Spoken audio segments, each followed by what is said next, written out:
Určite ste počuli o najprísnejšej a najskvelšej gang reparke Tokyu Fokyu, ak nie v tomto videu si ju predstavíme trochu viac, usaďte sa, nastrelte žilu a pustíme sa do toho. Okay, let's go. Dá sa očakávať, že ak ste klasický, netalentovaný rapový amatér, sa môžete pýtať, kto je Tokyu Fokyu. Tokyunka, predstav sa prosím mojim diletantským divákom. Ahoj, jsem Tokyu Fokyu, je mi 25 a dělám rap a jsem muzikant, nadaný tanečník C. Miluji tanec, živím se tancem a svým tělem, který si buduju, aby vypadalo to nejlíp. Otázka, odkiaľ pochádza Tokyu, sa môže pre hlubších ľudí javiť ako zbytočná, keďže áno, chápem, že si myslíte, že Tokyu poznáte, ale tiež chápem, že klasická nevzdelaná Pepega ako si ty, by explicitne povedala, že Tokyu pochádza z Prahy, no to bohužiaľ ešte netušíš, že z Bratislav nie je iba Praha, ale je to i príroda. Tu máte dôkaz priamo od našej kyberprincezny. Jsem tady od 2. třídy na základce, u které se nacházíme. A z Bratislav je fajn v tom, že je to Praha, ale zároveň je to krásná příroda, takže se sem vždycky ráda vracím.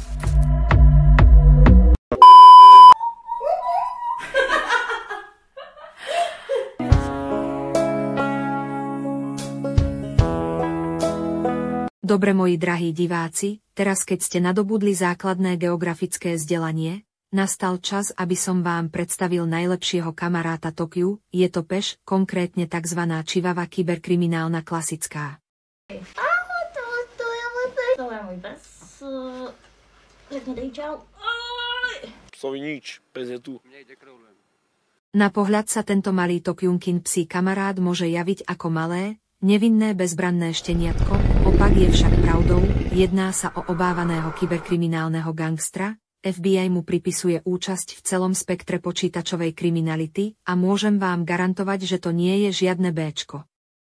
Každopádne toto video je o Tokyu, takže späť k téme a môžeme si rovno ukázať niečo pre mňa veľmi sympatické a to je jej kladný vzťah ku alkoholu. Julian! I don't know where I felt like I get a little drink around here, do you, bud? O Berlích jsem kulhala za Prahu vlakem, vylezla jsem do kopce a měla jsem 2 igelitky plný Malibu. Okay. A zjevila jsem se tam a říkám, zdar, tak byste mě nevzali sebou, to si děláte prdel. A oni, ježiš, nazdar. A vytáhla jsem Malibu. A oni, tak ty seš Malibu. A začalo se to. On jsem měla jako období, kdy jsem filila s kámošema a do toho mi vlastně psal ten Honza, protože on jede bomby i o víkendu, on mi psal v sobotu, ať mu pošlu loga, takže já jsem tam generovala loga u ohně s flaškou, u bazénu, jako zajímavý. Je takový jako těžký zvládat i kalbu, i kariéru a tohle je mnohem důležitější a naštěstí jako to dopadlo. Kolem parlamentu a takhle, no, hnedka. A řekněte teda nám, něco česky. Chlastej, pičo! Ako ste sa práve mohli sami presvedčiť, Tokyu žije v nepopierateľnej symbióze s alkoholom, bohužiaľ nastávajú aj momenty, kedy sa vyčerpajú zásoby na víkend.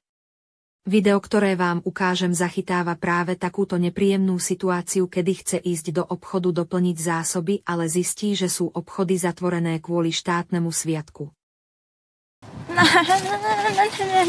Ne. Jestli si ze mě děláte srandu, ale vy si ze mě možná neděláte. Fakt jo. Oh shit.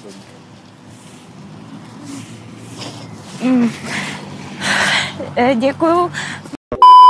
Alkoholizmus však nie je zďaleka jej jediná aktivita, medzi ďalšiu Tokyunkinu obľúbenú disciplínu patrí tanec u tyči.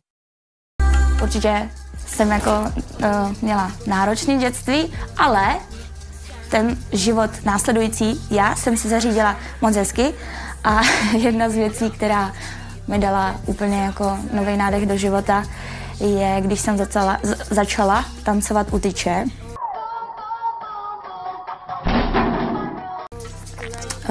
Jde o to, že mně se líbí ženský projev, erotický projev. Líbí se mi to, přiznávám se. A mám ráda, jsem ráda, že žijeme v nemuslimské zemi a že se můžeme my ženy ukazovat tak, jak to cítíme.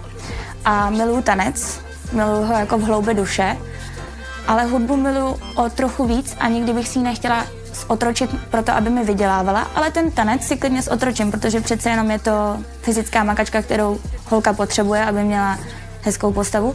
Takže jsem začala tancovat u tyče a našla jsem si svůj klub, kterým jsem spokojená, kde je všechno ve vší počasnosti a tam vydělávám na to, abych mohla dělat hudbu a abych mohla žít. No čo vám budem hovoriť? Sami vidíte, že Tokiu ide bomby a to ste ešte nevideli toto. Povídá se, že tam holky byly nucený mít OnlyFans, to není pravda, my jsme se všech ptali a když nechtěli, tak jsme jim dali ganu k hlavě a řekli, založíš si tam, to můžu potvrdit. Mali by ste vedieť, že Tokiu nie je iba prísna gangsterka, ale je to aj hodné roztomilé baby ňuňu mačiatkové miminko. Tokiuňka, povedz mojim divákom niečo po miminkovsky, napríklad, sme na letisku.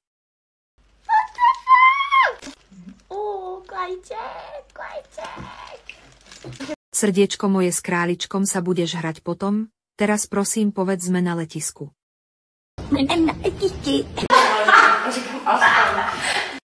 Toto prísne Kyber Baby je známe aj tým, že má rozumné názory. Tokiu, prosím povedz mojim divákom napríklad, čo si myslíš o ženskom repe.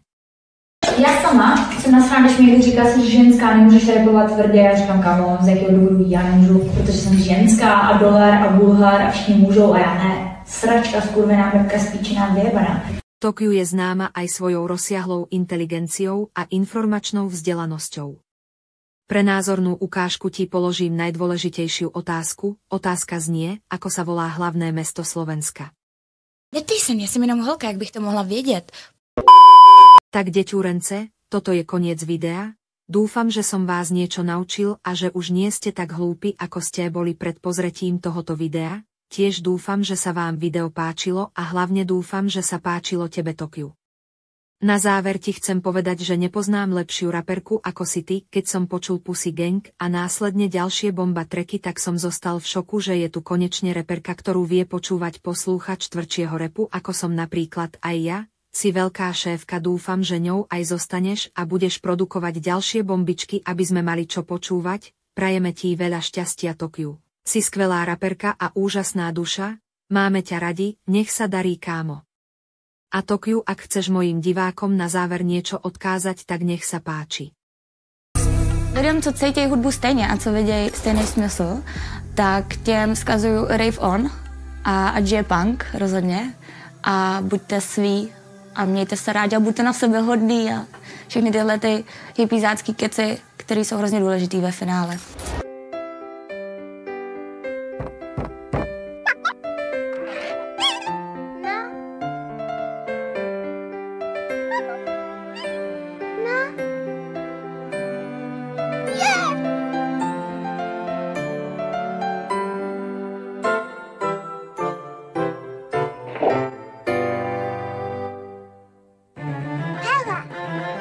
Allahu Akbar!